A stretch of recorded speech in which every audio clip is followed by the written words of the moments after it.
Welcome to Suman TV. ఆరోగ్యమే మహాభాగ్యం అని ఎప్పటి నుంచో అంటున్న మాట, దీన్ని అక్షరాలా మనం పాటించాలి కాబట్టే మీకోసం మోస్ట్ క్రెడిబుల్ ఎక్స్పర్ట్స్ తీసుకొస్తోంది సుమన్ టీవీ.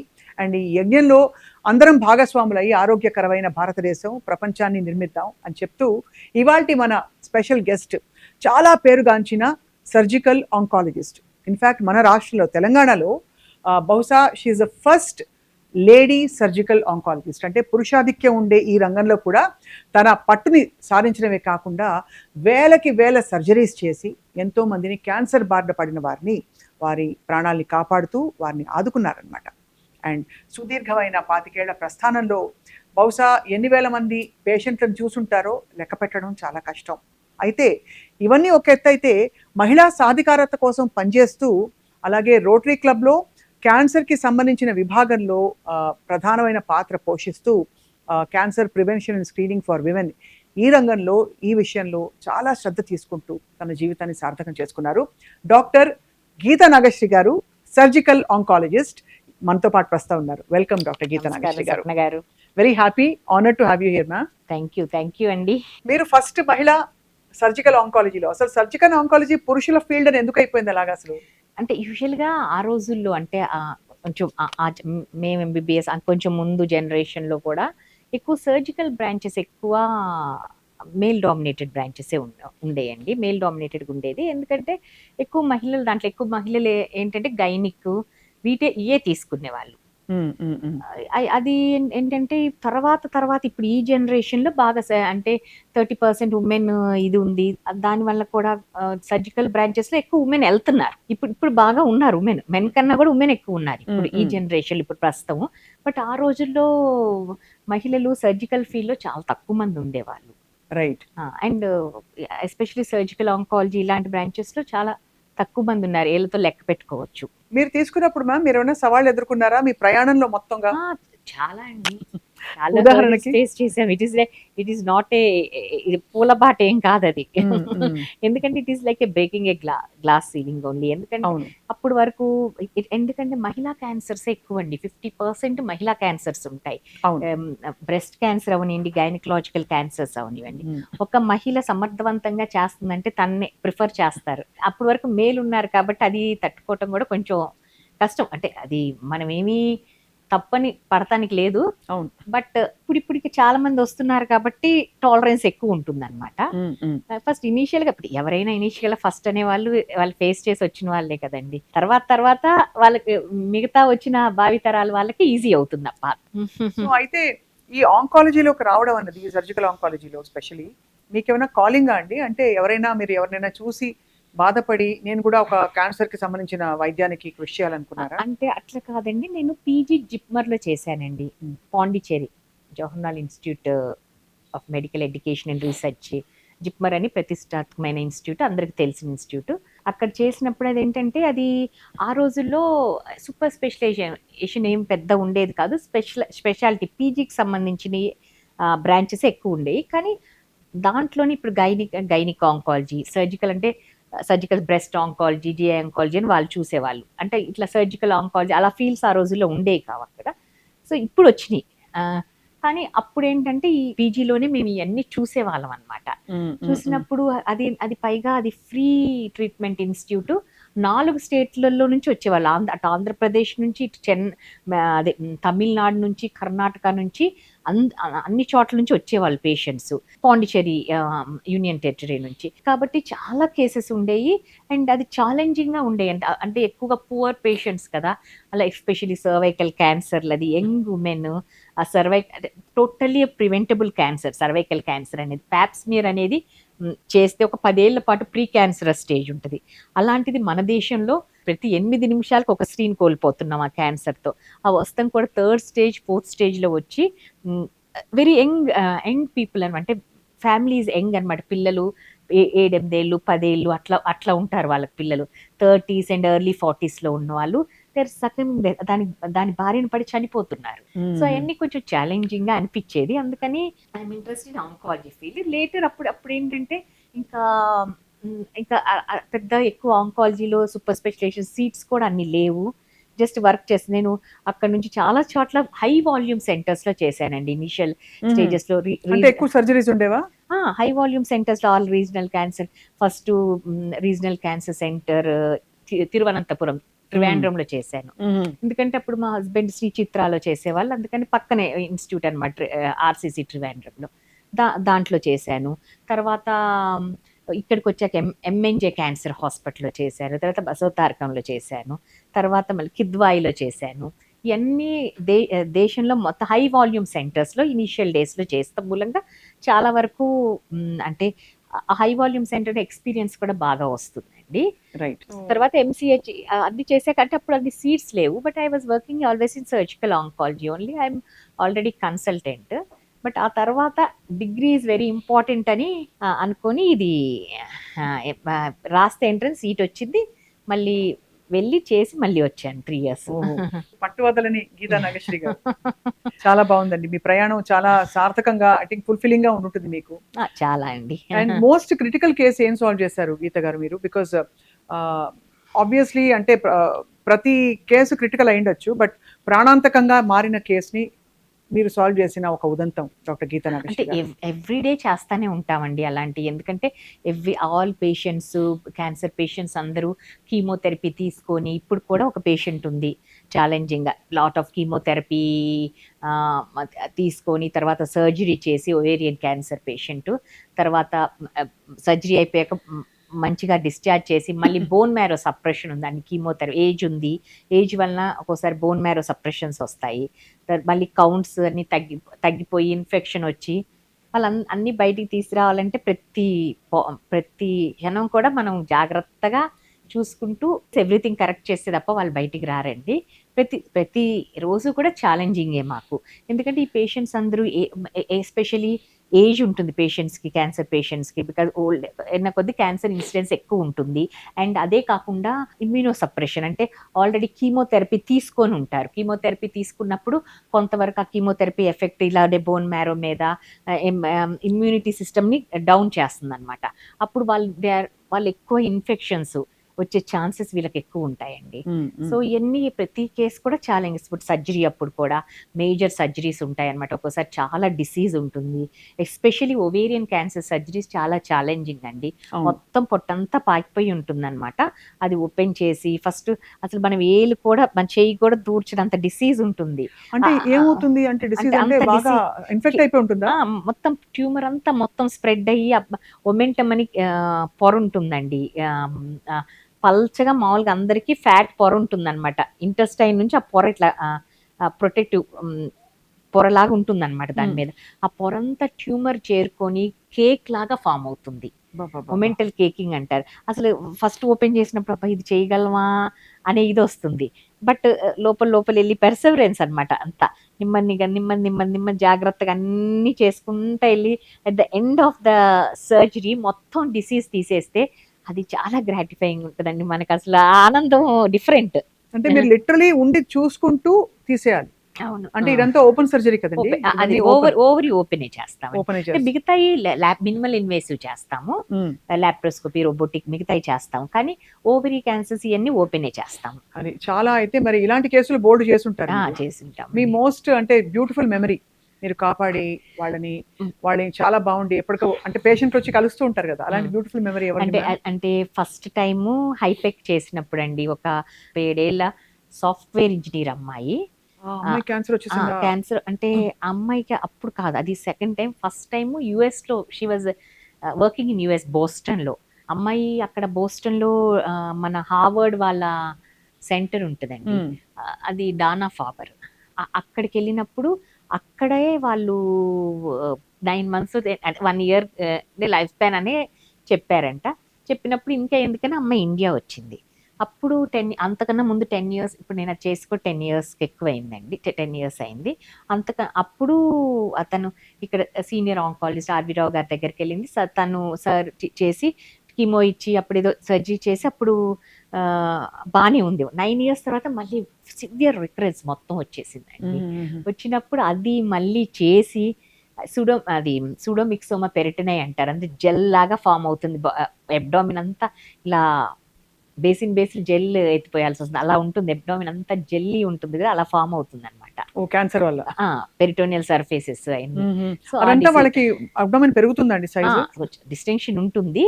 దాని వలన అంటే ఇంటెస్టైన్ మధ్యలో అంతా ఇరుక్కుపోయి సరిగా తినలేకపోవటం ఇవన్నీ జరుగుతాయి. వీళ్ళందరికీ ఏ సిమ్టమ్స్ తో అసలు క్యాన్సర్ కోసం వెళ్తారు వాళ్ళు టెస్టింగ్ కోసం? అంటే టెస్టింగ్ ఏ సిమ్టమ్స్ అంటే సటిల్, అంటే అందరికీ ఒక సిమ్టమ్స్ ఉండవు. కొంతమందికి కొంచెం తినగానే ఫుల్ గా ఉంటాము, కొంతమందికి అరగకపోవటము, అజీర్ణంగా ఉంటాము, కొంతమందికి అబ్డామినల్ పెయిన్ ఉంటాము, కొంతమందికి మలమూత్ర విసర్జనలో తేడాగా ఉంటాము. ఇవి చూసి డాక్టర్ దగ్గరికి రిసర్చ్ కోసం వెళ్తే మామూలుగా ఏదైనా అల్ట్రాసౌండ్స్ ఏమైనా చేస్తే అప్పుడు బయటపడుతున్నాయి అన్నమాట ఈ సిమ్టమ్స్. చాలా భయానకం. సో అది హైపెక్ అని, దానికి సర్జరీయే కాకుండా మొత్తం తీసేసిన తర్వాత హైపెక్ అని చేయాలి. ఒక మెషిన్ ఉంటుంది, కీమోథెరపీ ఒక 41 degrees హీట్ చేసి లోపల సర్క్యులేట్ చేస్తాం అనమాట. అది చాలా, అంటే ఫస్ట్ టైం చేసినప్పుడు ఇంత డిసీజ్ చేసి, అంటే actually surgery it self is very morbid surgery అనమాట. అంటే చాలా సర్జరీకే చాలా రిస్క్ ఉంటుంది సర్జరీ ఇట్ సెల్ఫ్ అంత తీసినప్పుడు. అండ్ దానికి తోడు ఈ కీమోథెరపీ కూడా, ఇంకా టైమ్ ఆఫ్ సర్జరీ కూడా 8 నుంచి 10 గంటలు ఈజీగా పడుతుందండి. ఇది తీస్తాము, ఈ డిసీజ్ నెమ్మదిగా మొత్తం క్లీన్ చేస్తాము, ఆ తర్వాత ఆ మెషిన్ పెడతాం. ఆ మెషిన్ ఆన్ లోపలే కీమోథెరపీ సర్క్యులేషన్ టైమే 90 minutes ఉంటుంది. అది పెడతాము, తీస్తాము, దాన్ని వాష్ ఇస్తాము, ఇవన్నీ కూడా 2-3 hours అక్కడే అయిపోతుంది. సో అంత prolong surgery it self is challenging surgery. And దానికి తోడు మళ్ళీ కీమోథెరపీ ఇంట్రాపరేటివ్ పీరియడ్లో ఇస్తాము. ఇవన్నీ కొంచెం రిస్క్ అను, పేషెంట్ జాగ్రత్తగా, ఇంకా పోస్ట్ ఆప్ బాగా జాగ్రత్తగా తీసుకొని పేషెంట్ని బయటికి తీసుకురావాలి. సో అది ఫస్ట్ టైం చేసినప్పుడు అది నాకు చాలా ఛాలెంజింగ్ అనిపించింది. ఇప్పుడు 10 years అయిపోయింది. ఇప్పుడు ఎక్కడికన్నా తను షీ లైక్స్ దట్. అంటే ఎప్పుడైనా అవేర్నెస్ ప్రోగ్రామ్ నన్ను పిలవండి మేడం అంటే, చాలాసార్లు అవేర్నెస్ ప్రోగ్రామ్ చేసినప్పుడు తను టాక్స్ కూడా ఇచ్చిందండి. చాలా వర్కింగ్ సాఫ్ట్వేర్ ఇంజనీర్, ఇప్పుడు వర్క్ చేస్తుంది. అమేజింగ్ అండి. డాక్టర్ గీతా నాగేశ్వరి గారు, అందరికీ ఒక అత్యాశ, లాంగ్ లైఫ్ ఉండాలని.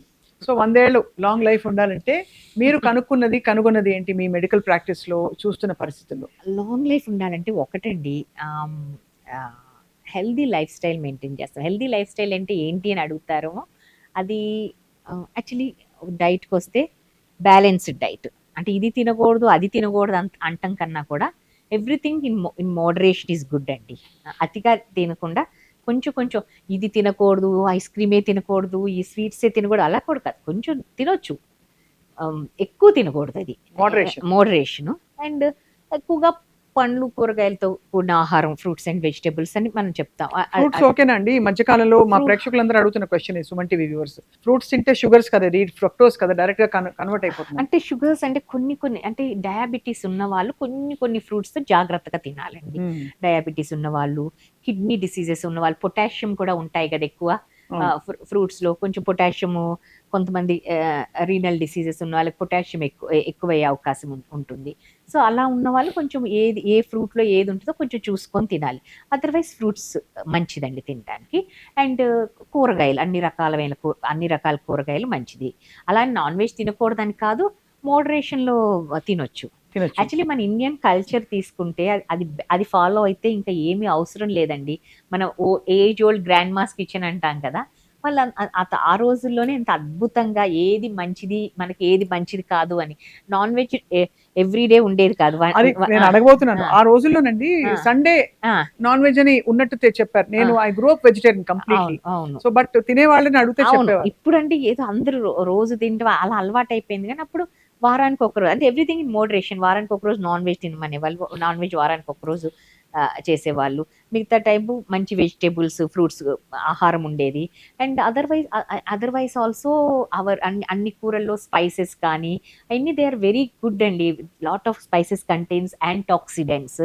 అండ్ ఎస్పెషల్లీ మనం అసలు మాకు ఆంకాలజీ సంబంధించి ఒక బుక్ ఉంటుంది, బైబుల్ లాగా, డివిటా అని. దాంట్లోనే ప్రిస్క్రైబ్ చేశారు వన్ థింగ్ విచ్ హ్యాస్ అదే ఈ క్యాన్సర్ది అరకట్టే లక్షణం ఉన్న ఒకటి ఏంటంటే కర్క్యూమిన్ అని ఇచ్చారు. Curcumin is part of our food for age old కదండి. పసుపు లేకుండా మనం ఏమీ వండుకోము. సో ఆ తర్వాత ఇలా ఇలా సైంటిఫిక్గా వచ్చిన తర్వాత వెస్టర్న్లో ఈ కర్క్యూమిన్ టాబ్లెట్స్ తయారు చేసి అవి తింటాం మొదలు పెట్టారు. ఇమ్యూనిటీ బాగా పెంచుతుందండి. అండ్ మన దగ్గర మనకు అసలు it is part of our food. అది లేదు, పసుపు లేనిది ఏమి వండుకోము మనము. సో అట్లా అట్లా మన మన ఫుడ్ అంతా చాలా సైంటిఫిక్ బేసిస్ మీద ఉంటుందండి. కానీ ఇప్పుడు ఏంటంటే ఇప్పుడు పిల్లలు ఏంటి ఈ జనరేషన్ అవి నచ్చక ఫాస్ట్ ఫుడ్స్కి వెళ్తాము.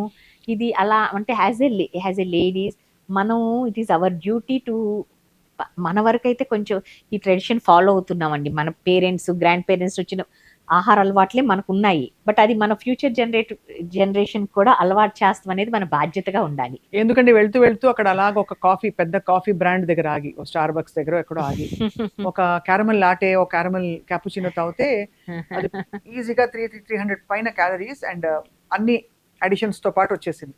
సో అది నార్మల్ అయిపోయింది. ఇదివరకు ఏంటి వారానికి ఒకసారో 10 రోజులకు ఒకసారో బయటకు అలా వెళ్ళేవాళ్ళు. అండ్ సో మీరు అన్నట్టు లైఫ్ స్టైల్ చాలా మారిపోయింది. లైఫ్ స్టైల్ అండ్ ఎక్సర్సైజ్ ఒకటి ఇంపార్టెంట్ అండి. ఎవ్రీ పర్సన్ అంటే ఎక్సర్సైజ్ కూడా అంటే ఎవ్రీడే మ్యారథాన్స్ రన్ చేస్తాం ఏం అవసరం లేదండి. ఎవ్రీడే ఇంతని ఒక 3 kilometres 5 kilometres at least 3 to 4 days in a week చేసినా కూడా సరిపోతుంది ఎక్సర్సైజ్. అండ్ ఏదన్నా సమస్య వస్తే వెంటనే డాక్టర్ని సంప్రదిస్తాం అనేది నేర్చుకోవాలి. అది అలానే తగ్గుతుందిలే, అది ఏం లేదులే. మోస్ట్ ఆఫ్ ద ఇండియాలో ఈ క్యాన్సర్స్ కానీ ఏ డిసీజ్ అయినా కానీ 70% కొంచెం లేట్గానే వస్తున్నారు. అంటే across all walks of life. అంటే బీట్ అంటే ఎవరైనా ఎడ్యుకేటెడ్ అన్ఎడ్యుకేటెడ్ కానీ సోషియో ఎకనామిక్ స్టేటస్లో అతీతంగా అందరూ ఈవెన్ ఎడ్యుకేటెడ్ అందరు కూడాను లేట్ స్టేజెస్లోనే వస్తున్నారు. అండ్ ఈ స్క్రీనింగ్ ఒకటి చేసుకోవాలండి, ఎస్పెషలీ లేడీస్. 40 దాటిన అంటే 1 in 28 ఉమెన్కి ఇప్పుడు బ్రెస్ట్ క్యాన్సర్ వస్తుందని మన గణాంకాలు చెప్తున్నాయి. 40 దాటిన ప్రతి స్త్రీలు కూడాను మహిళలు అందరూ కూడా ఈ మ్యామోగ్రఫీ టెస్ట్ చేయించుకోవాలండి. మ్యామోగ్రఫీ అండ్ అల్ట్రాసౌండ్ బ్రెస్ట్ ఇది చేయించుకోవటం వలన అంటే మనకు చేతికి తగలాలంటే అది అట్లీస్ట్ ఒక చిన్న చెర్రీ సైజ్ అనుకోండి అంటేనే తగులుతుంది మన చేతికి. అప్పటికే కొన్ని ఈ క్యాన్సర్స్లో కూడా అగ్రెసివ్ టైప్స్ ఉంటాయండి. ఆ అగ్రెసివ్ టైప్స్ అయితే మన చేతికి తగిలే లోపలే డ్యామేజ్ అయిపోతుంది, వేరే బ్లడ్లోకి వెళ్ళిపోయి వేరే అవయవాలకు స్ప్రెడ్ అయిన కూడా చూసామన్నమాట. అందుకని ఈ మ్యామోగ్రఫీలో ఏంటంటే చిన్న ఆవగింజ సైజులోనే మిల్లీమీటర్ సైజులో తెలుస్తుంది. అప్పుడు దాని యొక్క పరిణామాలు తక్కువ ఉంటాయి అన్నమాట, అట్లీస్ట్ డ్యామేజ్ అనేది తక్కువ ఉంటుంది. సో ప్రతి ఒక్కరు కూడా మ్యామోగ్రఫీ, అల్ట్రాసౌండ్ బ్రెస్ట్, వీలైతే అల్ట్రాసౌండ్ అబ్డామిన్ అంటే ఇండికేషన్ ఉన్నప్పుడు అది కూడా చేయించుకోవచ్చు. అంటే ఒక జస్ట్ సింపుల్ టెస్ట్ చాలా వరకు బయటపడతాయి. దాంట్లో ఎక్కడేమన్నా కిడ్నీలో ఏమన్నా ట్యూమర్ ఉన్నా, లివర్లో ఏమైనా ట్యూమర్ ఉన్నా, యూట్రస్లో ఉన్నా, ఓవరీస్లో ఉన్నా బయటపడుతుంది. సో ఈ టెస్ట్లు రెగ్యులర్గా చేయించుకోవాలి. అండ్ ఏదన్నా ఇప్పుడు ఈ డయాబెటీస్ కానీ హైపర్ టెన్షన్ కానీ అలా ఉంటే కంట్రోల్ పెట్టుకోవాలి. ఇంకోటి ఏంటంటే stress. Most of the cancers especially so the breast cancer నేను నా అబ్జర్వేషన్, ఎందుకంటే ఎక్కువ ఉమెన్ కాబట్టి బ్రెస్ట్ చాలా వరకు వస్తాయి. చెప్పాలి మ్యామ్, బికాజ్ ఇది క్యాన్సర్ ఎందుకు వస్తుందంటే చెప్పలేకపోతున్నారు. అట్లీస్ట్ మీరు ఒక కామన్ థ్రెడ్ చూసారు కదా. అవును, అంటే ఈ ఉమెన్ నేను చూశానండి. అంటే అది నేనే స్పెసిఫిక్గా సైంటిఫిక్ స్టడీ అట్లా పేపర్ అట్లా లేకపోయినా కానీ వి అబ్జర్వ్ కదండి. బట్ ఉమెన్ స్ట్రెస్గా అంటే ఇప్పుడు single women, those who are facing lot of stress, వాళ్ళకి ఎక్కువ incidents of breast cancer. Stress is one of the major factor especially so for breast cancer అండి. అదర్ రీజన్స్ ఏంటంటే life style మారిపోవటము. ఇప్పుడు అన్నీ మారిపోయినాయి కదండి. ఇప్పుడు మనం చూసుకుంటే ఇప్పుడు మన జనరేషన్కి ఇప్పటికి మనం చూసుకుంటే ఈ ఏజ్ ఆఫ్ మెనార్కీ తగ్గిందండి. అప్పుడు 13-14 ఉంటే ఇప్పుడు age of menarche 9, 10, 11 maximum. Maturity 10-11కే అమ్మాయిలు మెచ్యూర్ అవుతున్నారు. And age of menopause average అప్పుడు 48, 49, 45 నుంచి 48 వరకు వచ్చేసేది మెనోపాస్. ఇప్పుడు యావరేజ్ ఏజ్ 51, 50-53 ఇయర్స్ కూడా ఉమెన్ ఆర్ మెన్స్ట్రుయేటింగ్. 53-54 వరకు కూడా ఉమెన్ ఆర్ మెన్స్ట్రుయేటింగ్. అండ్ ఈ ఇయర్స్ ఆఫ్ హార్మోన్ ఎక్స్పోజర్ పెరిగింది. పైగా మనం త్రాగే నీళ్ళు, తినే ఆహారం, పీల్చే గాలి అన్నీ కలుషితము. అండ్ ఎస్పెషల్లీ ఈ మనం పాలు వీటన్నిటికి కూడా ఏది న్యాచురల్ గా రావట్లేదండి. ఎన్నిటిని అంటే ఎంత హెల్దీ అని అనుకున్నా, హోమ్ కుక్డ్ అనుకున్నా, ముడి పదార్థాలన్నీ కూడా కంటామినేటెడ్, అడల్టరేటెడ్. ఇప్పుడు పాలు తీసుకున్నాం అనుకో, ఏదైనా ఇంజెక్షన్ ఆక్సిడెంట్ ఇవ్వండి గోవులకి ఇస్తున్నారు కాబట్టి ఆ ఎఫెక్ట్ ఉంటుంది డెఫినెట్ గా.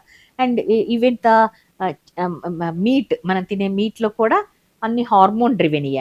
ఇవన్నీ increase years of hormone exposure కూడా పెరిగింది. ఇవన్నీ కూడా ఒక కారణం, ఈ మహిళల్లో క్యాన్సర్స్ ఎక్కువ అవటానికి ఇవన్నీ కారణం. సో ఇది ఇప్పుడు క్యాన్సర్లు పెరిగిపోయాయి. అఫ్ కోర్స్ ఇండియా ఇప్పుడు ఇదివరకు ఉన్న హెల్దీ ఇండియా అంటే ఎక్కడో మూలకు ఒక పెద్ద పెద్ద కేసు మహమ్మారి లాంటి వ్యాధి చూసేవాళ్ళం. ఒకప్పుడు అంటే మనకి టీబీ లాంటి ఎంత సివియర్ ఎండమిక్స్ ఉన్నా కూడా డీల్ చేసుకున్నాం. బట్ అప్పుడు ఇండియా హెల్దీగా ఉండేది, ఇప్పుడు అన్హెల్దీగా మారింది అనుకుంటున్నాం. సో 3 ఫ్యాక్టర్స్ చెప్పాలంటే మ్యామ్ మనం ఇప్పుడు ఇండియా అన్హెల్దీగా మారడానికి ఏం చెప్తారు? ఒకటి లైఫ్ స్టైల్ అండి. నేను ఇప్పుడు ఆల్ చెప్పిన ఫ్యాక్టర్స్ అన్ని మన చేతుల్లో. లైఫ్ స్టైల్ కూడా కొన్నేమో కరెక్టబుల్ కాజెస్ ఉంటాయి, కొన్నేమో నాన్ కరెక్టబుల్ కాజెస్ ఉంటాయండి. ఇప్పుడు కొన్ని మన చేతుల్లో ఉండవు. అంటే ఇప్పుడు మనం తినే ఆహారం, పీల్చే గాలి, తాగే నీరు మన చేతుల్లో ఉండేది కాదు.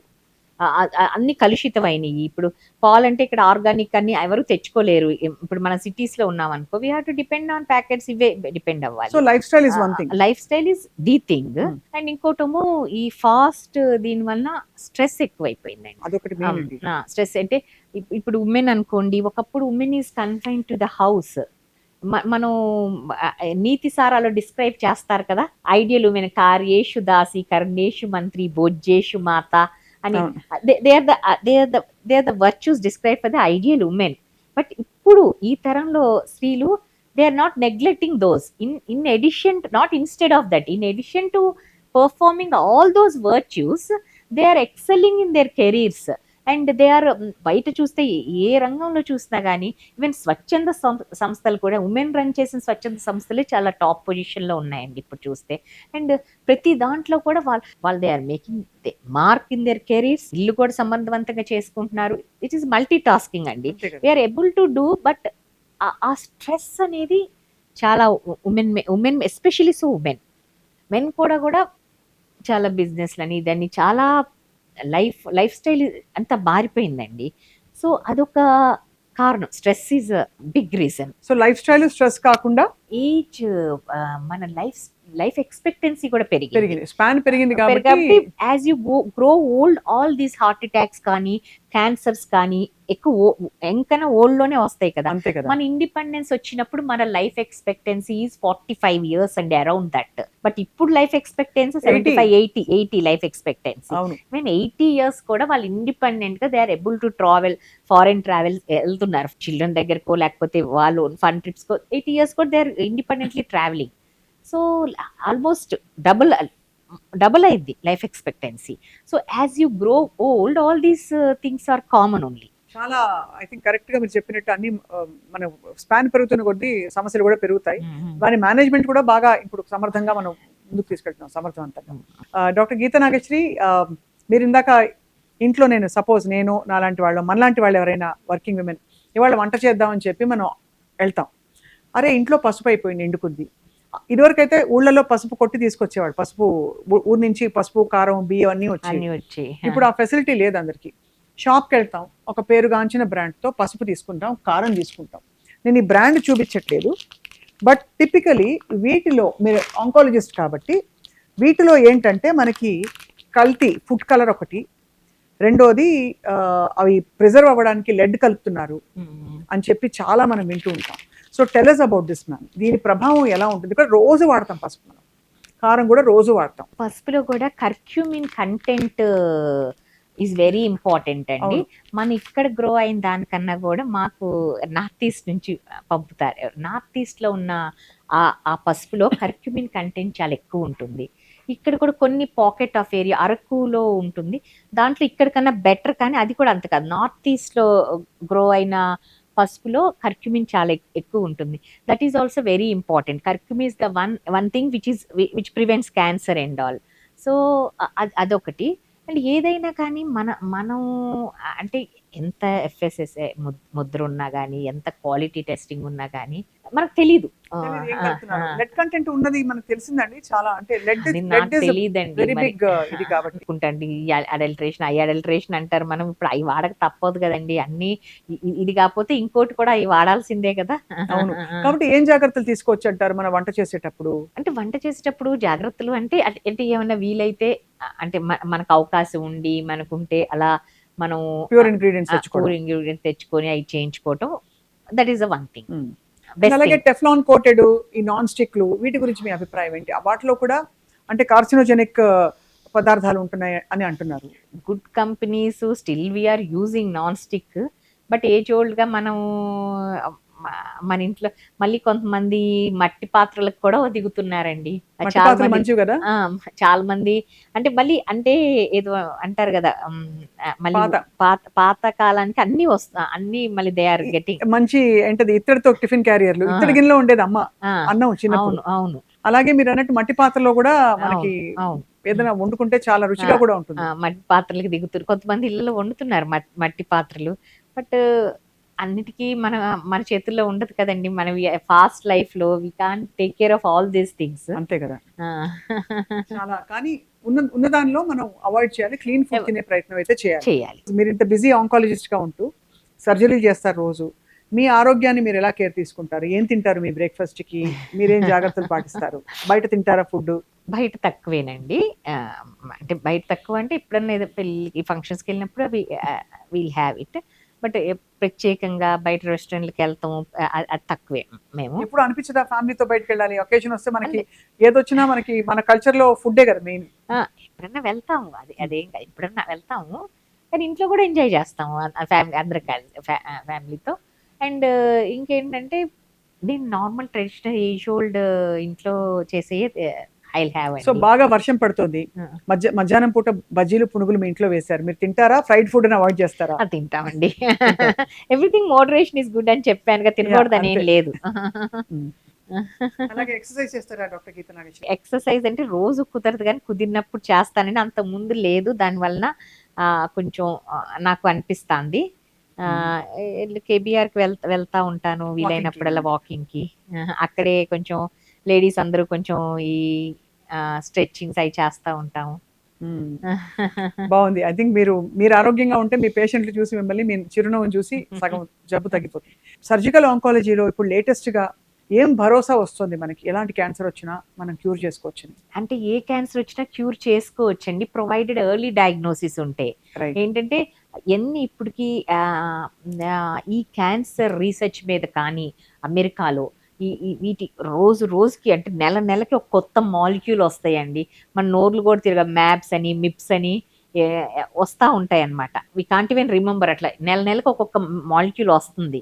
అంటే అది ఒక మాలిక్యూల్ మార్కెట్లోకి రావాలంటే ఎంత రీసెర్చ్ చేశాక వస్తుందో, దానికి ఎంత స్పెండ్ చేయాలో, అంటే billions and trillions of dollars spend చేస్తున్నారు క్యాన్సర్ రీసెర్చ్లో. ఎంత స్పెండ్ చేసినా, ఎంత అత్యాధునికమైన ట్రీట్మెంట్ ఉన్నా కానీ, చికిత్స ఉన్నా కానీ, key to success, key to long term survival, key to cure in cancer is only early diagnosis. Right. Early diagnosis. ఇప్పుడు cancer all surgeries early diagnosis ఉంటే డెఫినెట్గా క్యూర్ రేట్స్ ఎక్కువ ఉంటాయండి. రైట్. మరి ఇంకొక ఫ్యాక్టర్ ఏంటంటే క్యాన్సర్లో tumour biology is the king అండి. Tumour biology very very aggressive ఉంటే మనం ఏమీ చేయలేం, అంటే ఎంత చేయలేం క్యాన్సర్ని. ఎంత కీమోథెరపీ ఇచ్చినా, ఎంత ఇచ్చినా కానీ biology is aggressive, we can't do anything. ఏ ఒక్కరికి సిమ్టమ్స్ వచ్చినా కానీ అంటే తెలుస్తూ ఉంటుంది. ఇలా మనకు ఎక్కడన్నా పుండయ్యేది హీల్ అవ్వకపోయినా కానీ, దగ్గు సాధారణంగా ఒక వారం ఉంటుంది, 2 వారాలు ఉంటుంది. అంతకు మించి ఒక నెలల తరబడి దగ్గు వచ్చిందే డెఫినెట్గా డాక్టర్ సంప్రదించాలి. అలానే ఏదన్నా ఇక్కడ లోపల పుండ్లు కానీ, నోట్లో ఇక్కడ నెక్లో ఏదైనా నోట్స్ కానీ ఉన్నా కానీ, అండ్ బాడీలో ఎక్కడైనా స్వెల్లింగ్ ఉన్నా కానీ, అండ్ మలమూత్ర విసర్జనలో ఏదైనా తేడా ఉన్నా కానీ, అండ్ బ్లడ్ ఏమైనా వస్తున్న యూరిన్లో కానీ, మోషన్లో కానీ, లేకపోతే మెనోపాస్ అయిన తర్వాత మహిళలకి బ్లీడింగ్ కానీ, స్పాటింగ్ చిన్న రక్తం చుక్కలా కనిపించినా కానీ, ఇవన్నీ సిమ్టమ్స్. Red flags. అలర్ట్గా ఉండాలి. అలా ఏదైనా కొంచెం తినగానే పొట్ట ఫుల్గా ఉండటం కానీ, అజీర్ణంగా ఉండటం కానీ, పొట్ట ఉబ్బరంగా ఉండటం కానీ, పొట్ట ఉబ్బిపోవటం కానీ, ఇలాంటి సిమ్టమ్స్ ఎలాంటివి ఉన్నా కానీ వెంటనే డాక్టర్ని సంప్రదించాలి. అలానే రొమ్ములో గడ్డలు కానీ, కణితలు కానీ, చెనుమోలో చాలా మందికి సడన్ ఇచ్చింగ్ విపరీతంగా వస్తుంది బ్రెస్ట్ లో. ఇది చాలా మంది అడిగారు మమ్మల్ని. ఏదున్నా కానీ ఒకసారి డాక్టర్ సంప్రదించి ఏమున్నా ఉందా అని నిర్ధారించుకోవటంలో తప్పేం లేదండి. ఎందుకంటే ఇప్పుడు బ్రెస్ట్లో గడ్డలు ఉన్నా కానీ అది 10% 10 to 20% క్యాన్సర్స్ అవుతాయి. మిగతా 80 to 90% బినైన్ లంప్సే. ఫైబ్రాయిడ్ బట్ ఇది క్యాన్సర్ గడ్డ, బినైన్ గడ్డ, అదే నార్మల్ గడ్డ అనేది నిర్ధారించుకోవటం మాత్రం చాలా అవసరం. సో అయితే మీరు ఇచ్చిన పాయింటర్స్ ఫుడ్లో మనం పాటించే moderation and positive mind set ఉంటే మాత్రం 100% I think unfortunately cancer diagnose అయినా కానీ ఇప్పుడు చికిత్స చేసేటప్పుడు ఎవరైతే ఏ పేషెంట్ అయితే పాజిటివ్ మైండ్ సెట్లో ఉంటారో, ఇది ఇది నన్నేం చేస్తుంది, నన్నేం చేయలేదు, I can fight it out అని అనుకుంటారో వాళ్ళు డెఫినెట్లీ ఈ క్యాన్సర్ మీద డెఫినెట్గా వాళ్ళు జయించగలరు. చాలా బాగుంది. నేను అదే ఏం చేస్తారనమాట ఈ క్యాన్సర్ అని వినగానే, especially so the young women, అంటే దోస్ ఫ్యామిలీస్ ఆర్ యంగ్ ఉంటారు కదండి, పిల్లలు అప్పుడే డిగ్రీలు, టీనేజ్ పిల్లలు, అబౌట్ జస్ట్ అడల్ట్ లోకి ఎంటర్ అవటం, జస్ట్ డిగ్రీస్ అలా కంప్లీట్ అవుతాం, లైక్ ఇంటర్మీడియట్లో ఉంటాం, అలా ఏజ్లో వచ్చినప్పుడు మదర్స్కి డెఫినెట్గా అంటే తనకి క్యాన్సర్ అనగానే భయము, తనకేమన్నా అయితే ఫ్యామిలీ తనకన్నా కూడా ఫ్యామిలీ ఏమైపోతుందో, పిల్లలు ఏమైపోతారో అని ఆందోళన, అది సహజం ఎవరికైనా కానీ. దానివల్ల చాలా డిప్రెషన్కి వెళ్తారు. సో వీళ్ళ కౌన్సిలింగ్ అనేది very important. More than treatment, first council చేశాక నేను ట్రీట్ చేస్తాను. ఎందుకంటే చాలా వరకు మేము కౌన్సిల్ చేసి, ఒక్కొక్కసారి మేము కౌన్సిల్ చేస్తాం కన్నా కూడా కొంతవరకు కన్విన్స్ అవుతారు. ఆల్రెడీ అదే జబ్బులో బారిన పడి చికిత్స పొంది దాన్ని జయించి నార్మల్ లైఫ్ లీడ్ చేసే వాళ్ళు కొంతమంది నెంబర్స్ పేషెంట్స్ కొంతమంది కౌన్సిలింగ్ రెడీగా ఉంటారు, వేరే వాళ్ళని కౌన్సిలింగ్ చేస్తాను. అలాంటి సమయంలో ఒకసారి వీళ్ళతో మాట్లాడండి, మీరు వీళ్ళు చాలా బాగా చెప్తారు మీకు, వీళ్ళు కూడా ఇలానే అప్పుడు ఫస్ట్ ఫేస్ చేశారు, ఇప్పుడు అంతా చాలా నార్మల్ లైఫ్ లీడ్ చేస్తున్నారు, they are doing jobs, they are doing businesses, భరోసా. అలా వాళ్ళు మాట్లాడినప్పుడు చాలా రిలీఫ్గా ఫీల్ అవుతారండి. పేషెంట్ సపోర్ట్ గ్రూప్ అంటాం కదా, అట్లా. ఇప్పుడు మేము కౌన్సిల్ చేస్తాం, ఒకవేళ అప్పుడు కూడా వాళ్ళు ఇంకా డిప్రెషన్లో ఉంటే వేరే ఈ పేషెంట్ సపోర్ట్ గ్రూప్ అని వాళ్ళతో చేయించుతాము. ఆ తర్వాత కొంతవరకు అంటే ఏ న్యూస్ అయినా విన్నప్పుడు ఫస్ట్ ఇది ఉంటాయి కదా ఈ స్టెప్స్, డినయల్ ఉంటుంది. అంటారు డాక్టర్ అది నా రిపోర్ట్ కాదోమో డాక్టర్ గారు, నాకు అలా రాదు, అలా అని నాకెందుకు వస్తుంది, తర్వాత యాంగ్రీ అనమాట, నాకెందుకు వస్తుంది డాక్టర్ గారు, పక్కన వాళ్ళు రోజుకి ఇన్ని పెట్టెలు స్మోకింగ్ చేస్తారు, అవి చేస్తారు, ఈ చేస్తారు, ఆల్కహాల్ తీసుకుంటారు, నేను టీ టోట్లర్ని, చాలా మంచి లైఫ్ స్టైల్ మెయింటైన్ చేస్తాను, యోగా చేస్తాను, ఎక్సర్సైజ్ చేస్తాను, వెజిటేరియనే, నాన్ వెజ్ కూడా తిన్ను, నాకెందుకు వచ్చింది అనే ఇదిలో ఉంటారు, యాంగర్లో ఉంటారు. తర్వాత డినయల్, యాంగర్, తర్వాత బార్గెనింగ్కి వస్తారు, తర్వాత యాక్సెప్టెన్స్ ఉంటుంది. వన్స్ దే యాక్సెప్ట్ దిస్, వాళ్ళని అప్పుడు కొంచెం పాజిటివ్ మైండ్ సెట్లోకి తీసుకెళ్తే డెఫినెట్గా ఈ ట్రీట్మెంట్ ప్రాసెస్ కానీ ఇది జర్నీ కదండి, ఒక్కరోజు. ఇప్పుడు కార్డియాక్ సర్జరీ అనుకోండి, ఒక రోజు వారం రోజులో ఒక డెఫినెట్ పీరియడ్, ఇది అట్లా కాదు కదా, మనము రిలాప్స్ కాకూడదు. మళ్ళీ సర్జరీ అయిన తర్వాత కీమోథెరపీ ఒక 6 నెలల పాటు ఉంటుంది మామూలు అందరి పేషెంట్స్కి. ఆ తర్వాత మళ్ళీ రేడియేషన్ ఉంటుంది 1 నెల. ఇవన్నీ ఆ కీమోథెరపీ అప్పుడు తాత్కాలికంగా కొన్ని ఇబ్బందులు ఉంటాయి, కాదనట్లేదు. కానీ కీమోథెరపీ అంటేనే అంటే ఏంటంటే మన దేశంలో ఏంటంటే ఒకరికి వచ్చింది అంటే అందరూ సలహాలు ఇస్తారు. ఆ సలహాలు, అమ్మో కీమోథెరపీయా, పలానా వాళ్ళకి ఇస్తే అట్లయింది, పలానా వీళ్ళు భయపడిపోతారు. అలా కాదు, ఎప్పుడు పాజిటివ్గా ఇవ్వాలన్నమాట కౌన్సిలింగ్. కీమోథెరపీ అంటే వాళ్ళు ఏంటో ఒక భూతం లాగా చూస్తారు. అది అంటే సర్జరీకైనా యాక్సెప్టెన్స్ ఉంటుంది, కానీ కీమో అదేసరికి చాలా మంది అంటే మనకి గతంలో విన్నవి జుట్టు ఊడిపోవడం ఇలాంటివన్నీ విని దాని సైడ్ ఎఫెక్ట్స్ జుట్టు ఊడిపోవటం ఏముందమ్మా, మళ్ళీ థిక్గా వస్తుంది, ఎంతమంది తిరుపతి వెళ్ళి గుండు చేయించుకుంటే మళ్ళీ ఒత్తుగా వస్తుంది కదా, అలానే వస్తుంది. ఒక ఫ్యూ మంత్స్ అసలు మీరు స్టాప్ చేసిన ఎమ్మటే ఫ్యూ మంత్స్లో వచ్చేస్తుంది హెయిర్, మీరు బాగుంటే చాలు, hair is not a issue అంటే ఇంటారు. అప్పుడు వాళ్ళకి అర్థం అవుతుందండి. మిగతా అన్ని సైడ్ ఎఫెక్ట్స్ కానీ అన్ని ఇప్పుడు సైడ్ ఎఫెక్ట్స్ కూడా ఎదుర్కోవటానికి, వామిటింగ్స్ ఇవన్నీ ఎదుర్కోవటానికి మంచి మెడిసిన్స్ వచ్చినాయి. అన్ని డెఫినెట్గా అందరూ మానిటర్ చేస్తూ ఉంటాం కదా ప్రతిదీ, అందుకని అలా కొంచెం కౌన్సిల్ చేస్తే అప్పుడు దీనికి వస్తారు. టు ద ఎక్స్టెంట్ ఏంటంటే కీమోథెరపీ ఇస్తాం అనగానే వాళ్ళు భయపడిపోయి, ఎవరు భయపడిపోయి అసలు పొటెన్షియలీ క్యూరబుల్ అంటే వాళ్ళు ఎర్లీ స్టేజ్గా మా దగ్గరకు వచ్చినా కానీ వీటి వల్ల డిలే చేస్తాం. ఆల్టర్నేటివ్ మెడిసిన్స్ ఉంటాయి కదా, ఆల్టర్నేటివ్ మెడిసిన్స్ వాళ్ళు కూడా మీకు తగ్గిపోతుంది అని చివరి వరకు పెట్టి, అసలు చాలా మంది ఒకళ్ళిద్దరు చాలా మంది పొటెన్షియల్లీ క్యూరబుల్ ఎర్లీగా మా దగ్గరకు వచ్చి, తర్వాత వచ్చినప్పుడు అసలు మొత్తం స్ప్రెడ్ అయ్యి మొత్తం ట్యూమర్ అంతా బ్రెస్ట్ ఎస్పెషల్లీ బ్రెస్ట్ అంతా ట్యూమర్తో ఫిల్ అయిపోయి ఆ స్టేజ్లో వచ్చారు. అంటే ఏం చేస్తున్నాం, ఇలా ఎందుకు వచ్చారంటే ఆల్టర్నేటివ్ ట్రీట్మెంట్ తీసుకున్నాం, ఇంకా తగ్గిపోతుంది అంటున్నారు. ఇంకా మాకు ఇప్పుడు ఇంత వచ్చిన తర్వాత మాకే అనుమానం వచ్చామంటారు. అప్పుడు పొటెన్షియల్లీ క్యూరబుల్ డిలే చేస్తున్నారు, అప్పుడు ఇన్క్యూరబుల్ అయిపోతుంది. సో మొత్తం మీద బట్ ఐ థింక్ మీరు అన్నట్టు advancements and correct medical care తో అవును, cancer is very curable these days. Curable అండి. Early detection is the key. Early detection is the key to success in cancer. So doctor Geeta Nageswari గారు, ఎప్పటికప్పుడు మిమ్మల్ని మేము పలకరిస్తూ ఉంటాం with your permission. Thank you అండి. క్యాన్సర్ కి సంబంధించి క్రెడిబుల్ ఇన్ఫర్మేషన్ సుమన్ టీవీలో అందించడానికి, నాట్ జస్ట్ అబౌట్ క్యాన్సర్, మన లైఫ్ స్టైల్లో అన్ని వ్యాధులు ఇప్పుడు ముడిపడిపోయి బేస్ లైన్ ఇన్సులిన్ రెసిస్టెన్స్ నుంచి, డయాబెటీస్ నుంచి, సిండ్రోమిక్స్ అని, హైపర్ టెన్షన్ అని, ఇంకా రకరకాల కండిషన్స్ వస్తున్నాయి. అన్నిటి గురించి ఎప్పటికప్పుడు సుమన్ టీవీ వ్యూవర్స్ కి బెస్ట్ ఎక్స్పర్ట్స్ తీసుకొచ్చి మీకు మేము ఇన్ఫర్మేషన్ అందిస్తాం. మనందరం అప్రమత్తం అవుదాం, ఆరోగ్యాన్ని కాపాడుకుందాం. Thank you very much. Thank you Swapna గారు.